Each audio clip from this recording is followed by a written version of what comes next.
बातमी. नगरपालिकेच्या करवाढी विरोधात शिवसेना नेते विश्वास नांदेकर यांची तातडीची पत्रकार परिषद. करवाढ रद्द न झाल्यास आंदोलनाचा दिला इशारा. आपण सर्व पत्रकार बांधव, इलेक्ट्रॉनिक्स आणि उपस्थित झालात आमच्या विनंतीवरून. आणि घरी पत्रकार परिषद घ्यायचं काही असं कारण नव्हतं. आमचं गेस्ट हाऊसला बसायला जागा नव्हतं. कार्यकर्ते इकडे राहतात आणि तुमची गैरसोय होते. त्याकरिता इथे मी बोलावलं, आपण आलात त्याबद्दल मी सर्वांचं स्वागत करतो. आणि सर्वांना आजच्या दिवसाच्या नवरात्र सर्वांना माझ्या प्रार्थना करतो की तुम्हाला सर्वांचं आरोग्य चांगलं राहतं, एवढी सदिच्छा.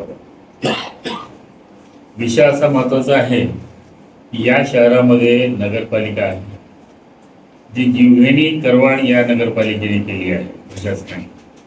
ते अत्यंत म्हणजे चुकीच्या पद्धतीने झाली असं माझं. आणि त्याकरिता आम्ही काल वाहिन्यांना काय मुलाखती दिल्या त्या संदर्भात की ही जी दरवाढ झाली आहे 29, 28, 29 आणि 25, 26 असंच आहे. आपल्याकडे आहे तिकडे तुमच्याकडे दिला की ही दरवाढ अशा पद्धतीने केली असताना या सभागृहाचा ठराव पाहिजे, स्टँडिंग कमिटीचा ठराव पाहिजे. आता ही दरवाढ करताना जनरल मिटिंगची सभा झाली किंवा नाही यामध्ये साशंकता निर्माण होते. दुसरं एक 2018 मध्ये या संदर्भामध्ये तत्कालीन अध्यक्ष जे कोणी असो ते त्या पदावर जे लोक होते त्यांच्याकडे सत्ता होती, त्या लोकांनी त्या स्टँडिंग कमिटीमध्ये जो ठराव आणला आणि ठरावाला त्याच्यामध्ये असे 10 मुद्दे दिले होते. त्यांनी त्या 10 मुद्द्याचं त्यांनी एक किमती ठरवल्या होत्या. त्याची कल्पना आहे तुम्हाला सर्वांना. एक आयटम 210चा आहे, कोणता 224चा आहे, असं एकूण ते 25 लाखाची दिली. अलग अलग अशा 25 लाख काही रुपयाची, 25,27,000ची ती दिली जाईल. आणि ती त्या जे कोणी आहे सर्व्हर त्यांना ते कॉन्ट्रॅक्ट द्यायचा. पण हे लक्षात आलं काही लोकांच्या सभागृहामध्ये, जनरल मिटिंगमध्ये तो ठराव फेटाळला आणि पुन्हा काही दिवसांनी कालांतराने तो पुन्हा ठराव झाला पाहिजे म्हणून ते पुन्हा ठरावाच्या दिशेने आले. काय तडजोडी झाल्या काय नाही झाल्या हे आम्हाला काही माहिती. पण अशा पद्धतीने समजा माझ्याकडे बरेचसे लोक आले ज्यांचा 3600 रुपये करतात, त्यांना 10,000. काही लोक तर भरू शकत नाही अशी व्यवस्था आहे. काही लोक तर घर पाडून विकलं तरी त्याची किंमत नाही करू शकत. जनरली सर्वच लोक करतात ते आहेत. आम्ही भरत नाही, तुम्ही भरता, कुणी नाही भरत. पण हे जी पद्धत आहे कर वसुलीची अतिशय चुकीची आहे, पठाणी पद्धत म्हणतो. आणि हे कर वसुली गोळा करून जवळपास 10% वर जाते असा अंदाज. हे कर वसुली गोळा करून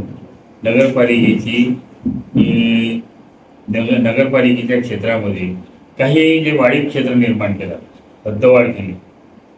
जसं 82 एकर तिकडे हद्दवाढ झाली आहे. त्याच्यामध्ये बिल्डराच्या घशात घालण्यासारखे कार्यक्रम आहे. म्हणजे त्याची सुविधा पूर्ण यांनी करून द्यायची. लाईट, इलेक्ट्रिसिटी, रस्ते, बाकीचे ग्राउंड्स हे करून द्यायचे. आणि त्या बिल्डरनी प्लॉट विकायचे, घर बांधायचे, दुसऱ्यांनी घ्यायचे. सामान्य लोकांना त्याचा काही फायदा नाही. जिथे निर्मनुष्य वस्ती आहे तिथे तुम्ही त्या आराखड्यामध्ये त्याला घेतलाय आणि हद्दवाढमध्ये टाकलं. चिखलगावची हद्दवाढ आणि वणी नगरपालिका हद्दवाढ अजूनही या नगरपालिकेला माहीत नाही. बीडीओ आणि हे लोक बसले, बीडीओ म्हणे तुमची हद्दवाढ कुठपर्यंत ते सांगा, आम्ही देतो म्हणे. अधिकारी बरोबर बोलले. सर म्हणे यांना यांची प्रॉपर्टी कुठे हेच माहीत नाही म्हणे, हद्दवाढ करत असेल.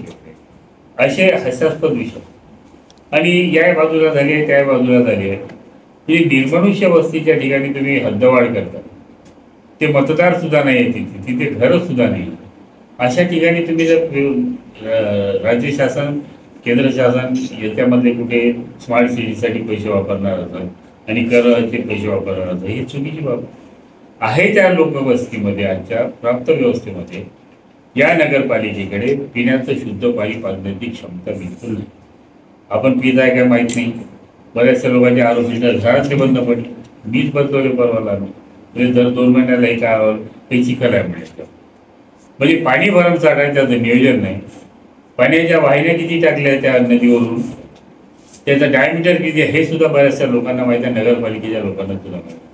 तर पूर्वी हा जो ठराव आणला होता तिथे, जे कागद तिथे दिले होते स्टँडिंग कमिटीमध्ये, ते इंग्रजीत आहे, त्या लोकांना वाचता नाही आले, त्यांनी ठरावाला मंजुरी दिली.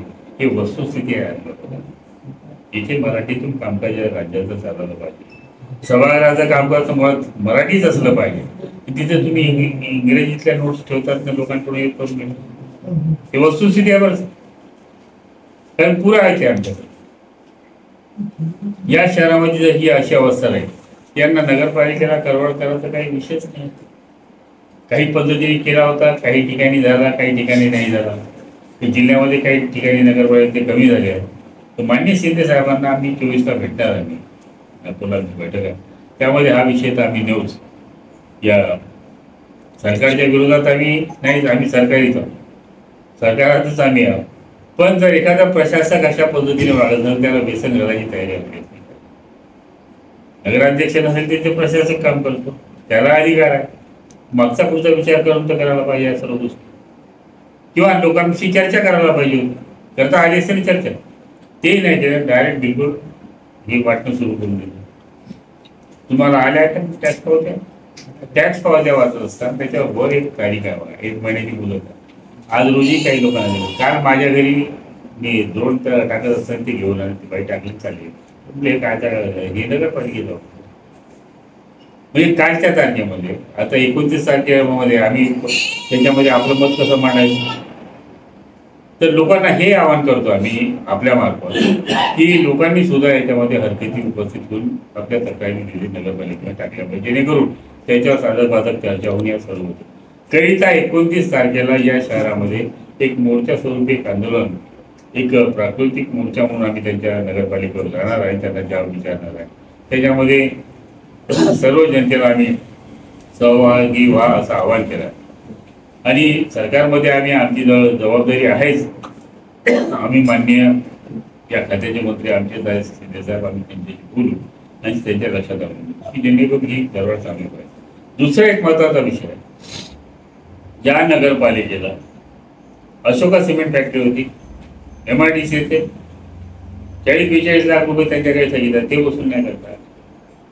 या सद्दवाडीमध्ये मी याच शहरामध्ये जो भूगोस रस्ता तो 106 नंबरमध्ये, त्याचे 35 लाख रुपये बाकी, ते नाही वसूल.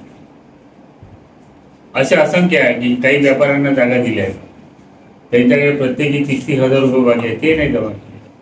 असे जर सर्व पैसे जमा केले होत्यात किती कोट्यावधी रुपयाच्या घरात जातात, हे वसुली का नाही केलेलं. काही लोकांना विशेष म्हणजे याच्या सूट दिली गेली, एकमुस्त रक्कम पोटात जात नाही देत. नंदिनी हॉटेल ते तिकडे आहे का इकडे हे माहित नाही, आहे ते त्याच्याकडे टॅक्स आहे का नाही, हे कोण वसूल करत, हे कोण मालक लागला, त्याच्याकडून हा कर घेतला पाहिजे. आणि शहराच्या विकासासाठी ते काम येते. अनाकारण विनाकारण इथे जे कर्मचारी बांधव आहेत त्यांना हे सोसत नाही. या सर्व गोष्टी कोणालाच म्हणजे आज या परिस्थितीमध्ये तो कर भरणं परवडत नाही. व्यापारी असो, कोणी व्यावसायिक असो, कोणी असो, त्या लोकांना हा कर भरणं म्हणजे जीवघेणा करायला त्यासाठी हे आपण आपल्या वृत्तपत्रामधून द्यावं अशी विनंती. आणि दिवाळीच्या अगोदर एक प्रेस कॉन्फरन्स घेऊया आपण.